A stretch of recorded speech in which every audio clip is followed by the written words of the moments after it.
deuxième vidéo, cette fois-ci, la première partie, la première analyse. L'œuvre d'art n'est pas un objet technique comme les autres.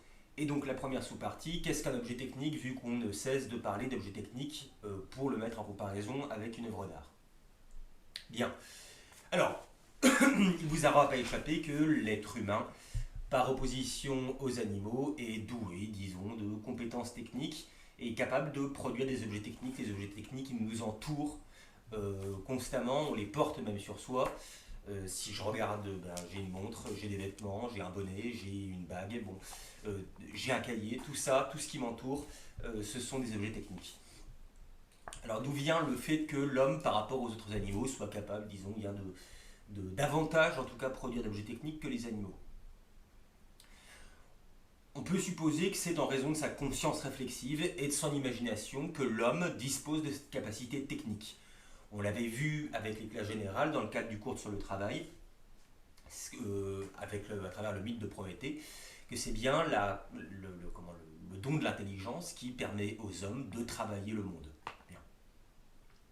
Donc en raison de sa conscience réflexive et de son imagination, l'être humain possède la capacité de se représenter mentalement un état autre que celui qui est le sien à l'état naturel. Autrement dit, parce qu'on a de la jugeote, parce qu'on a de l'intelligence, nous sommes capables d'envisager d'autres possibles que ceux que l'on vit. Okay. Donc, parce qu'il est conscient de soi et de son monde, l'homme ne subit pas seulement son monde, il transforme son monde, le reconfigure à sa mesure, et il le reconfigure à sa mesure. Tout d'abord, dans un premier geste, il le reconfigure mentalement à sa mesure. C'est-à-dire qu'avant de produire réellement le monde, il se dit, avant de produire réellement son monde, il envisage mentalement combien il serait souhaitable, positif pour lui, que le monde ne soit pas tel qu'il est, mais qu'il soit comme il l'entend. Donc si vous voulez, il n'y a pas de technique, il n'y a pas de production technique s'il n'y a pas déjà une intelligence capable de faire un écart, de faire un pas de côté par rapport au réel. De se dire, certes le réel est ainsi, moi j'aimerais qu'il soit autrement. Bien. Ce qu'on peut dire du coup, c'est que dans tout acte technicien, il y a un arrachement premier vis-à-vis de la nature. Une sorte de pas de côté, comme je le dis, vis-à-vis de la nature. Le geste propre à Prométhée, qu'on pourrait dire également propre à Lucifer, puisque Lucifer, dans le contexte judéo-chrétien, c'est celui qui, par rapport à la nature, c'est-à-dire par rapport à Dieu, dit non serviam, je n'obéirai pas, je ne me soumettrai pas. Eh bien, il y a bien quelque chose de luciférien dans le geste technique de l'homme, qui consiste à dire en premier lieu, non, je ne me soumettrai pas à la nature, je vais au contraire la transformer à ma mesure. Et il y a une forme de conscience aiguë, du coup, qui se joue ici, conscience aiguë de la liberté de l'homme. Liberté de l'homme qui consiste à donc ne pas dire fiat, de ne pas dire oui en latin, ne pas dire oui à la nature, mais dire bien plutôt qu'est-ce que je pourrais faire de la nature de telle sorte qu'elle me convienne mieux. L'objet technique, c'est donc, pourrait-on dire, du désir, de l'imaginaire matérialisé. Par sa pensée, l'homme envisage une autre réalité et par son travail, par le fait qu'il soit capable de se mettre en mouvement pour transformer la nature suivant ses désirs, par son travail, il fait advenir cette réalité désirée, cette réalité pensée. Il en résulte que le monde dans lequel nous vivons n'est pas un monde purement matérialiste, au sens où on l'entend ordinairement, à savoir qu'on ne s'intéresserait qu'à la matière, puisque si on s'intéresse à la matière qui nous entoure, à la matière fabriquée par l'homme, c'est précisément parce que cette matière fabriquée par l'homme est une matière qui a été pensée. Les matières qui nous entourent sont toutes des désirs, des idées faites matière. La fabrication des objets techniques est alors reliée à une double nature de l'homme. L'homme est à la fois un animal qui a des besoins, et il a à la fois une intelligence qui a des désirs. Eh bien, les objets techniques qui nous entourent, on se rend compte qu'ils coïncident avec cette double nature. D'une part, ils nous permettent de satisfaire de manière plus aisée nos besoins animaux, nos besoins matériels. Typiquement, je n'ai pas de fourrure intégrée à mon corps, ça ne vous aura pas échappé. Eh bien, les vêtements me permettent de conserver un état de température qui soit acceptable pour moi. Donc quelque chose ici qui est relié à la nature animale, aux besoins de la survie. Et d'autre part, en tant qu'être rationnel, être intelligent, capable de désir, capable d'envisager un futur, eh bien, les objets techniques me permettent de combler certains de mes désirs. Typiquement, l'ordinateur va me permettre d'avoir accès à un certain nombre de contenus culturels qui ne sont pas directement liés à la survie naturelle, mais qui vont me permettre de cultiver mon intelligence. Donc il y a donc, pourrait-on dire, eh bien, des objets techniques pour satisfaire d'une part cette nature animale, ce qu'on appellerait la nature biologique, la bios en grec, et d'autre part des objets techniques qui vont satisfaire notre nature purement intellectuelle, spirituelle, ce que les Grecs appelleraient la zoé, la vie bonne. Donc la double vie de l'homme, vie naturelle et vie intellectuelle, est satisfaite par les moyens de la technique. En effet, notre monde technique favorise notre survie. On sait bien que les améliorations techniques font augmenter globalement le niveau de vie. Et d'autre part, elle favorise le confort. Un confort qui permet à l'homme de se libérer du temps pour se consacrer à des activités qui ne sont pas directement liées à la survie, qui ne sont pas directement concrètes. La recherche du bien, du beau, du juste, la recherche de la vérité. C'est parce que la technique améliore la vie réelle de l'homme que l'homme peut s'adonner à la recherche du plaisir esthétique, par exemple, dans l'activité artistique. C'est parce qu'au quotidien, nous ne sommes pas obligés de produire notre survie, qu'à un moment donné, on peut se dire, tiens, là, je vais cesser de rechercher de quoi manger, et puis je vais fabriquer des choses qui vont produire un plaisir esthétique à celui qui l'a produit, à celui qui la contemple, alors que ça ne sert à rien du point de vue purement animal. Sans amélioration technique de la vie, il n'y a donc ni science, puisque pour s'interroger sur le mouvement des astres, il faut avoir le temps de le faire.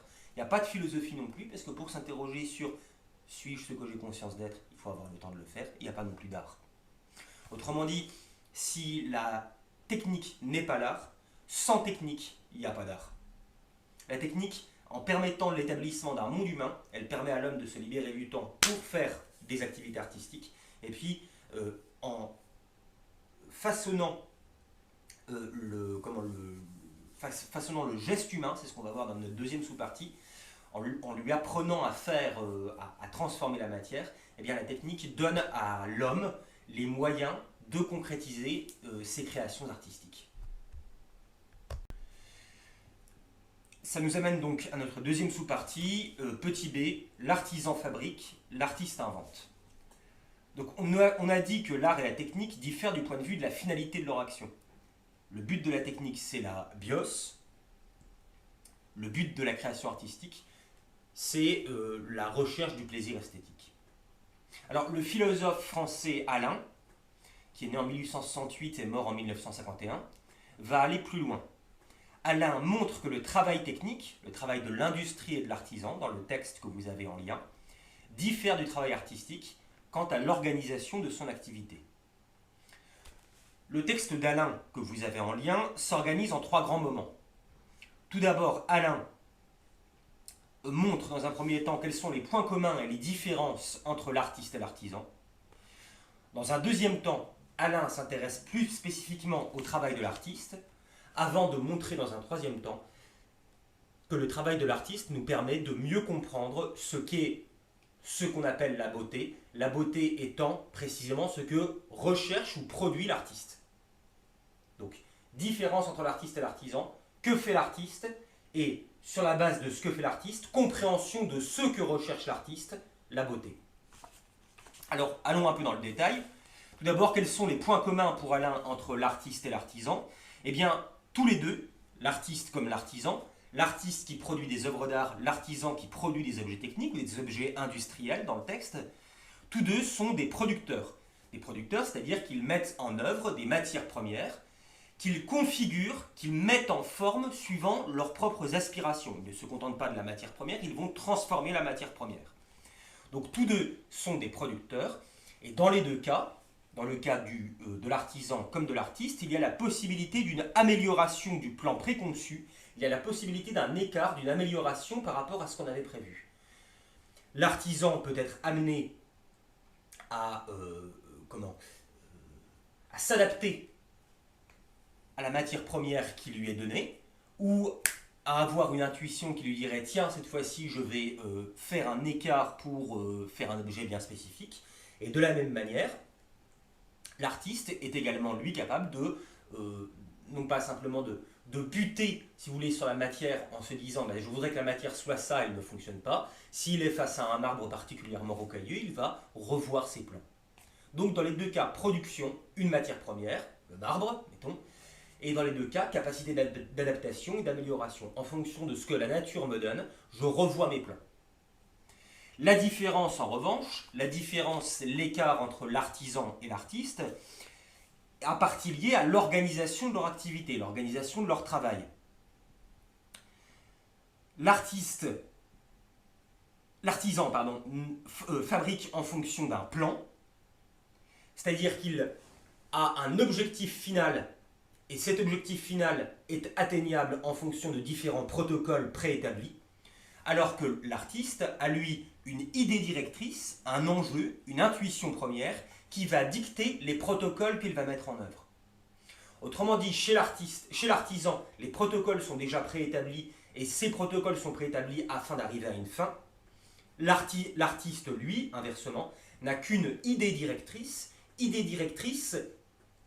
n'est pas une finalité proprement dite. Son travail ne sera pas considéré comme étant réussi s'il correspond parfaitement à l'idée directrice qu'il s'était donnée au départ. C'est simplement une piste première pour son travail.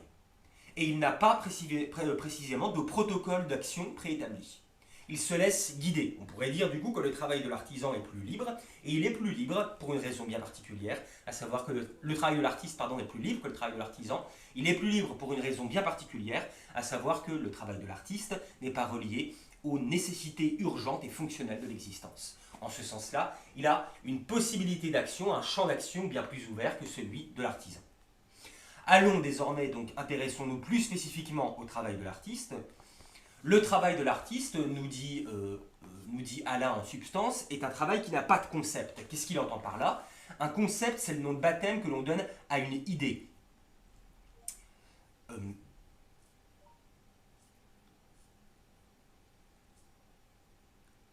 L'idée est un cadre bien précis, bien établi.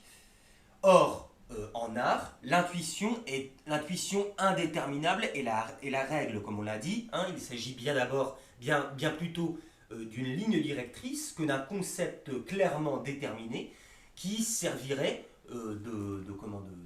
qui serait la finalité, l'horizon du travail de l'artiste. Donc il y a une sorte d'indétermination, d'idée directrice indéterminée qui peut très bien être remplie ou ne pas être remplie. Il n'y a donc pas de concept, précisément. Deuxièmement, l'artiste, nous dit Alain, c'est le plus important dans le texte, est spectateur de son art en train de se faire. Autrement dit, l'artiste se laisse guider par la logique interne de son œuvre, plus qu'il ne plaque sa propre logique sur son œuvre. En effet, la beauté en art n'est pas un concept déterminé, mais une idée, une intuition qui émerge de l'objet même. Ce qui nous amène du coup à la conception même, à l'idée même de beauté telle qu'elle se déploie dans l'œuvre d'art. Le beau devient beau à mesure que l'œuvre se crée. La beauté n'est pas un ensemble de protocoles ou une succession de procédures, mais bien un résultat. Et deuxièmement, la beauté n'existe pas sous la forme de règles abstraites en dehors de l'œuvre. La beauté est toujours propre à une œuvre, de la même manière que un corps peut être beau dans son genre, une œuvre est belle dans son genre en tant que telle, et non pas ex nihilo, indépendamment de la matière qu'elle met en œuvre. Ce ne serait pas de la beauté sinon, ce serait plutôt un canon, une mode, un courant ou une école. Parce que l'œuvre d'art n'est donc pas l'application d'un concept déterminé, elle n'a pas de fonction matérielle. Parce qu'elle n'a pas de fonction matérielle, elle peut se permettre de ne pas avoir de concept déterminé. Et en revanche, ce qu'on va voir dans notre troisième sous-partie, l'œuvre d'art peut avoir cependant une fonction intellectuelle. La création artistique est infiniment plus libre que la création artisanale et la création technique, au sens où elle n'a pas de fonction matérielle, mais ce n'est pas parce qu'elle n'a pas de fonction matérielle qu'elle n'a pas de fonction intellectuelle. Donc, troisième sous-partie de notre première analyse, vous avez vu, j'essaie d'aller vite. La fonction intellectuelle des œuvres d'art. Alors, si on ne fait pas une œuvre, si on ne produit pas d'œuvre d'art dans le but d'accomplir une fonction matérielle, dans le but d'accomplir quelque chose qui soit nécessaire à l'existence, d'un point de vue matériel, s'il n'y a pas de fonction matérielle préétablie à une œuvre d'art, quand je dis qu'il n'y a pas de fonction matérielle préétablie à une œuvre d'art, ça signifie qu'on peut lui en donner une, mais que l'œuvre d'art n'est pas faite pour ça. Je peux parfaitement utiliser un tableau de la Joconde pour boucher un trou enfin pour masquer un trou dans mon mur, si vous voulez. Mais la Joconde n'a pas été faite par Léonard de Vinci pour boucher un trou dans mon mur. De la même manière, je peux utiliser une musique, je sais pas, je peux utiliser la musique de Jedi Mind Tricks, par exemple, pour me donner de la motivation quand je vais faire cours de philosophie. Mais Jedi Mind Tricks n'a pas composé ces formidables morceaux de rap dans le but que je sois motivé quand je vais faire un cours de philo. Donc il n'y a pas de fonction matérielle préétablie. En revanche, l'œuvre d'art a une série de fonctions intellectuelles qui contribuent au bien vivre, qui contribuent à l'épanouissement intellectuel de l'homme au sein de la société. Alors, c'est des fonctions qui vous sont en général bien connues de l'œuvre d'art, puisqu'on les étudie notamment dans le cadre de la littérature, dans le cadre du français, lorsqu'on étudie la conception classique, la conception antique, la vision antique, si vous voulez, des œuvres d'art, et en particulier de la littérature. Alors, tout d'abord, une des fonctions premières des œuvres d'art, c'est que les œuvres d'art nous instruisent. Elles nous instruisent d'une manière bien particulière, c'est-à-dire sans qu'on ait l'impression de s'instruire. Autrement dit, elles nous font assimiler de manière bien plus agréable qu'un cours le savoir elles nous font assimiler de manière bien plus agréable que dans le cadre d'un cours le savoir que l'on est en devoir de connaître. Donc par exemple les romans historiques vont nous mettre en rapport avec un certain nombre de connaissances historiques, mais également les tableaux historiques, les films où la littérature peut également nous mettre au contact de certaines données de psychologie, mais également l'architecture. L'architecture, par exemple, du point de vue, si on pense à l'architecture des cathédrales, qui va nous donner des éléments de culture religieuse de manière, si vous voulez, qui va nous familiariser de manière bien plus naturelle, parce qu'elle passe par le biais des images de manière bien plus plaisante qu'un long cours d'histoire religieuse ou de théologie. Donc ça, première fonction des œuvres d'art, une fonction instructive, et c'est pas pour rien que bien, dans les cours d'histoire, dans les cours même de sciences et de philosophie, on fait un recours assez constant aux œuvres d'art. On prend des exemples de films, des exemples de littérature, des exemples de musique, par exemple en philosophie. La deuxième fonction intellectuelle d'une œuvre. Alors au passage, pourquoi c'est important de s'instruire? Il est important de s'instruire afin de partager des valeurs communes, et c'est le partage de ces valeurs communes, de ces connaissances communes qui vont nous permettre de faire société, de partager un certain nombre de points communs qui vont nous permettre de cohabiter au sein d'une communauté politique. Bien.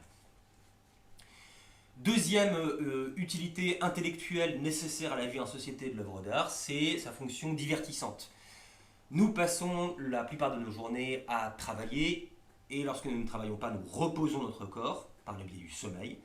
Mais entre cet intervalle de sommeil et de travail, il y a un moment de notre vie qui est particulièrement important, qui est le moment du loisir. Le moment du loisir, il consiste à reposer notre intelligence par toute une série d'activités qui ne sont pas productives, donc qui ne sont pas stressantes du point de vue de notre investissement, et qui vont nous permettre de continuer à faire fonctionner notre cervelle sans pour autant être tenu par les nécessités de la survie, les nécessités de la production. Au passage, ces activités de loisirs, cet usage récréatif de l'art, c'est ce qui va nous permettre d'arriver de manière plus... c'est ce qui va nous permettre d'être innovants dans notre travail. C'est-à-dire que la recréation que l'on aura eue durant notre temps de repos, donc durant notre temps de loisir, elle va nous donner des idées qui vont nous permettre d'être plus innovants dans notre temps de travail.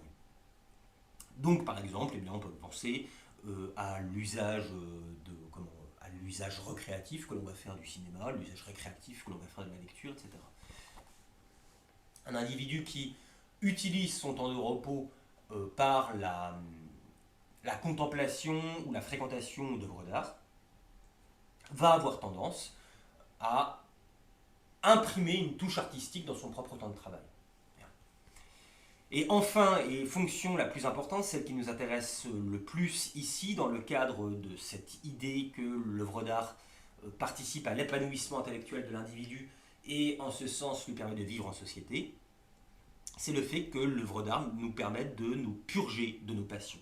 On pourrait dire que l'œuvre d'art a une fonction psychothérapeutique, c'est-à-dire qu'elle soigne notre esprit, elle nous purge effectivement, elle nous débarrasse de nos passions les plus antisociales. Nous sommes tous habités par des passions antisociales, des passions qui s'opposent, des passions, si vous préférez, des impulsions qui s'opposent à notre vie de groupe.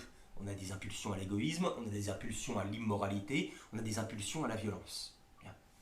Eh bien, les œuvres d'art nous permettent d'extérioriser, si vous voulez, nos impulsions, sans pour autant que nous en subissions les conséquences. C'est ce que nous explique Aristote à travers son concept de la catharsis que l'on trouve illustré dans sa poétique. Alors dans la poétique, Aristote prend l'exemple du genre de la tragédie.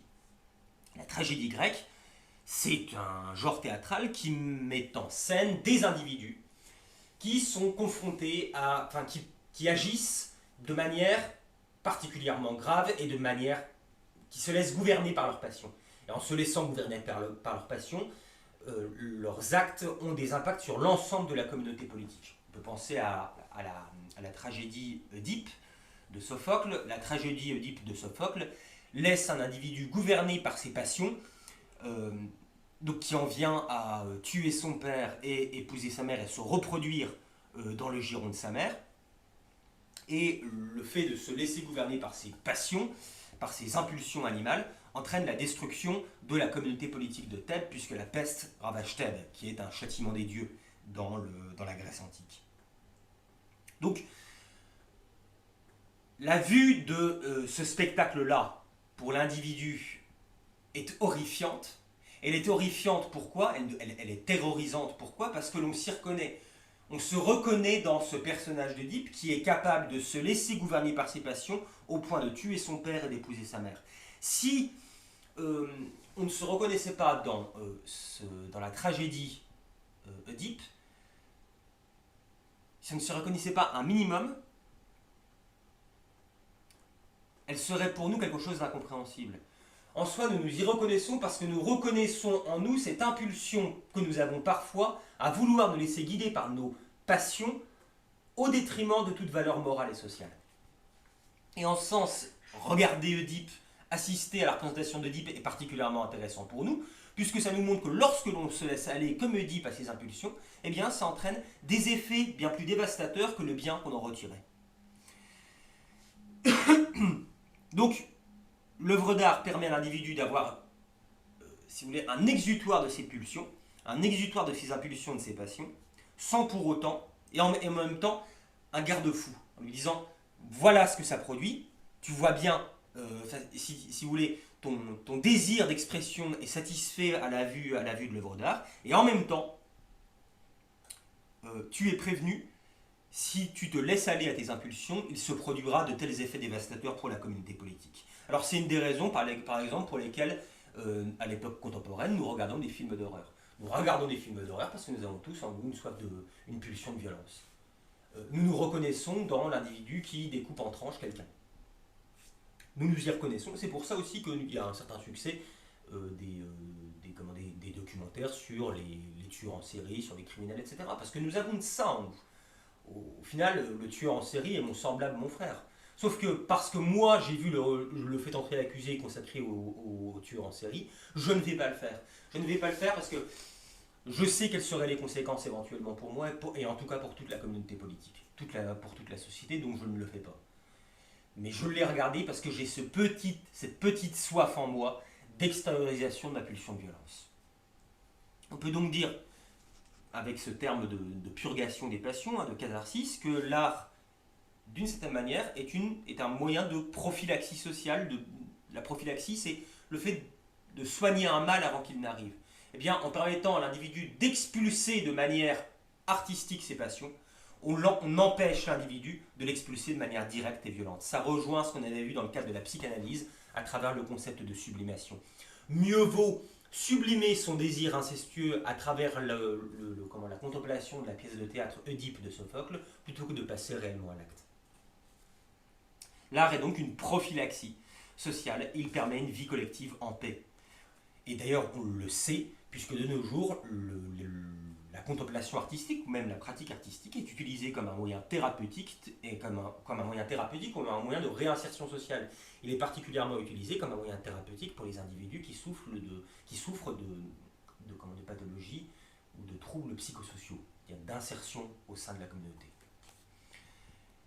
Au terme de cette première analyse, on peut donc dire que l'œuvre d'art a certes une différence majeure avec l'objet technique au sens où l'œuvre d'art a une finalité esthétique que n'a pas l'objet technique, mais cette finalité esthétique de l'objet technique n'est pas la seule différence que l'œuvre d'art entretient avec ce dernier, avec l'objet technique.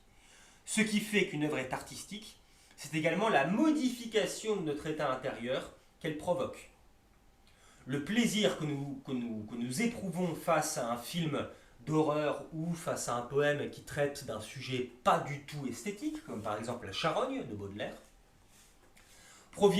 ne provient pas du fait que nous soyons mis face à la beauté, mais bien plutôt, pourrait-on dire, provient du fait que l'œuvre d'art introduit un trouble, introduit une réflexion dans notre esprit, et c'est ce qu'on va essayer de démontrer dans une seconde analyse, à savoir que l'œuvre d'art diffère de l'objet technique au sens où elle est avant tout un objet à penser, alors que l'objet technique est avant tout un objet à faire. L'œuvre d'art est un objet à penser, une invitation à la réflexion, une invitation à la transformation de soi plus que du monde. Et donc ça, ce sera notre deuxième analyse, dans une prochaine vidéo.